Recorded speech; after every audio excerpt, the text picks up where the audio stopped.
தொழில்துறைக்கு முக்கியத்துவம் அளிக்கும் வகையில் கல்வி திட்டம் அமைய வேண்டும் என்று குடியரசுத் தலைவர் பிரணாப் முகர்ஜி தெரிவித்துள்ளார்.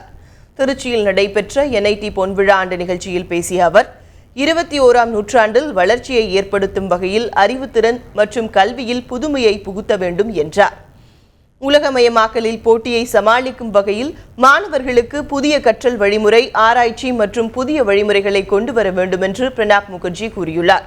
NIT உள்ளிட்ட கல்வி நிறுவனங்கள் மாணவர்களுக்கு அறிவியல் கல்வியை அளிக்க வேண்டும் என்று அவர் வலியுறுத்தியுள்ளார். Innovation must improve the state of underserved who want a positive difference in their lives. Institutions like yours must support ingenious ideas that promises betterment for those aspiring to rise up the socio-economic ladder. முன்னதாக தஞ்சாவூரில் உள்ள புன்னை நல்லூர் மாரியம்மன் கோவிலில் குடியரசுத் தலைவர் பிரணாப் முகர்ஜி சாமி தரிசனம் செய்தார்.